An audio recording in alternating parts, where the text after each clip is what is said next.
చెప్పండి. మీకు ఏదో 7 8 అగడతలు ఉంటాయి. అగడతలు దాటుకొని వెళ్లాల్సి వస్తుంది అక్కడికి.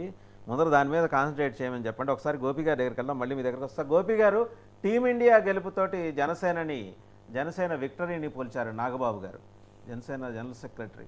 అంటే చాలా మంచి ట్వీట్ కూడా చేశారు. సో 100% స్ట్రైక్ రేట్ అంటే ఎట్లా ఉంటుందో, టీమిండియా ఎట్లా చూపించిందో మేము కూడా అట్లనే చూపించామన్నారు.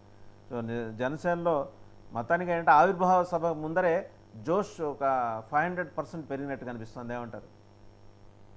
ఖచ్చితంగా రాజకీయ పార్టీ నాయకులు వాళ్ళ కార్యకర్తలను నాయకులను ఉత్సాహపరుచుకోవడానికి చేస్తూ ఉంటారు వ్యాఖ్యలు. అవి అలాంటి వ్యాఖ్యలు, అలాంటి కంపారిజన్ అవసరం కూడా పార్టీలకు. అదే టీమిండియా గెలిచిన సందర్భం కాబట్టి పోల్చుకున్నారు. టీమిండియా ఓడిపోయిన సందర్భాలు కూడా ఉన్నాయి.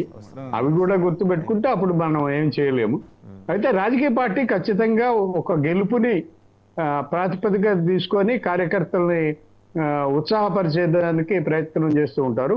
అందులో భాగంగానే నాగబాబు చేసిన ప్రకటన అది. దాన్ని ఖచ్చితంగా ఆ స్పిరిట్ తోనే తీసుకోవాలి. నిజంగానే టీమిండియా గెలిచినప్పుడు దేశవ్యాప్తంగా కూడా యువకులు చాలా పండగ చేసుకున్నారు, సెలబ్రేషన్ బాగా చేసుకున్నారు.